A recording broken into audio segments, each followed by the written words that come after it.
everybody, my name is Allison. I'm the Programs Outreach and Youth Services Manager here at Monterey County Free Libraries. Thank you for joining me today for another episode of Self-Care Sunday. Today I wanted to talk about something that is pretty near and dear to my heart, and that is professional self-care. So oftentimes I feel like many of us can relate. We can find ourselves lost in our jobs, getting overwhelmed with our work duties, and forgetting to take care of ourselves. This is especially a problem in a culture that puts a lot of focus on work and our careers and our status as employed individuals. And we are also a society that really values productivity, and there can be a lot of pressure to always be producing and creating, and there's not so much of a reminder that we need to make sure we're taking care of ourselves to prevent burnout. I think this is particularly important these days when a lot of us might be feeling the effects of outside stress, a lot of the effects of coworkers being sick, possibly being on leave, vacancies in our organizations, more pressure and more assignments being put on to us because of these vacancies. So I wanted to take a second to give us some reminders about what we can do to be taking care of ourselves in a professional sense. The very first one is something very, very simple, but something that even I often forget, and that is a reminder to take your breaks. We're all entitled to breaks within our work days. It depends on how long you're working and what organization you work for, but just remember that you need to be taking those breaks. You are legally entitled to be taking those breaks.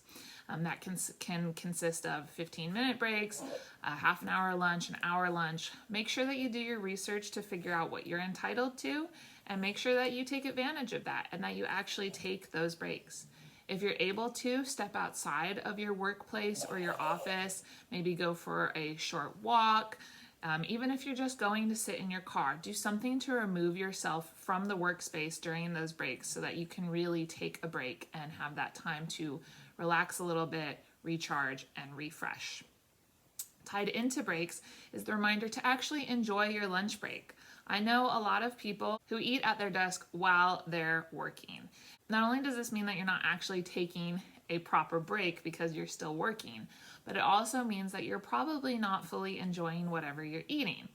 I did a previous Self-Care Sunday video about mindfulness while you're eating, and one of the tips there is to make sure that you remove yourself from distractions so that you can really focus on what you're eating and enjoy the nourishment that you're providing to your body.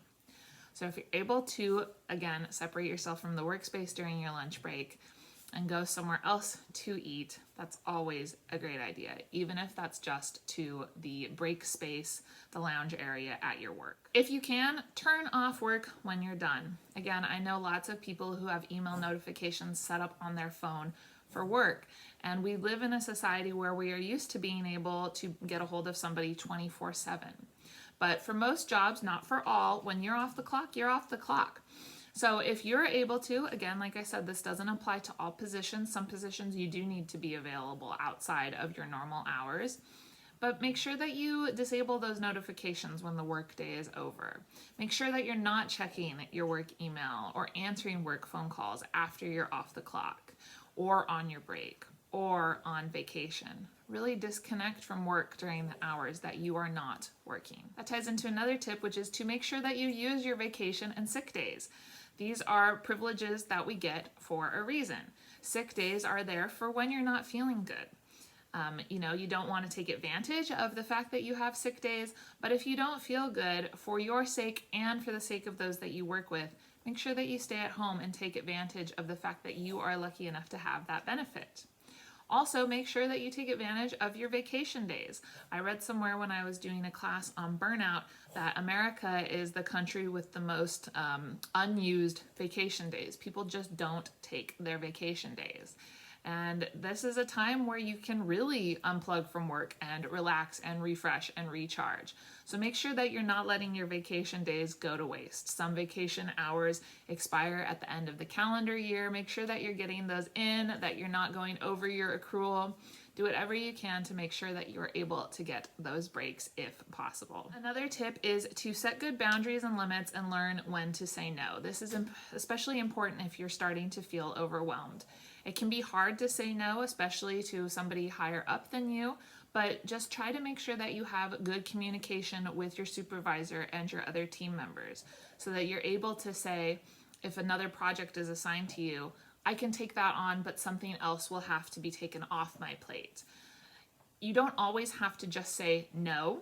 You can give a reason, and you should give a reason, and that will help for those who have trouble saying no to soften the blow. If you say something like the example I just gave of, I can take that on, but something else will need to be taken off my plate, then it opens up a room for a conversation that you can have with your team members and your supervisor about how work duties are being distributed, and make sure that you're not taking on so much that you're going to feel overwhelmed and get burned out in the end, which could lead to you being sick or having to go on leave, which will then leave your team short-staffed. So it's always better to just be upfront at the beginning and have clear lines of communication. My second to last tip is to make sure that you form supportive relationships with like-minded coworkers. It's always really great and has helped me a lot throughout my professional career to make sure that I have work BFFs, somebody that you know within your department, who you know thinks similarly to how you do, that you can brainstorm with, that you can vent with, that you can go to lunch with, somebody who might help to hold you accountable to make sure that you're taking those breaks. I have a very, very, very close friend, a close dear friend at work, and her and I make sure that we go out to lunch once a week. And that helps us to make sure we're both taking our lunch breaks. It gives us a chance to reconnect. It gives us a chance to discuss work, to discuss what's going on in our lives, to brainstorm, and it helps to strengthen our relationship in general. So I highly recommend you make sure you're forming 1, 2, 3 supportive relationships within your department of people that you can go to when you need advice, when you need to get something off your chest, somebody that you know thinks similarly to you and will be able to help you sort through your problems. The very last tip that I have, which I think might be the most important one and has been hinted at throughout this video, is become familiar with your EAP, which stands for Employee Assistance Program, and benefits. Many work organizations have an EAP, the Employee Assistance Program, which offers a set number of free therapy sessions that you can access during a calendar year. And it's also very, very, very important to be familiar with the benefits that you get through your work, and just to make sure that you are taking advantage of all those benefits.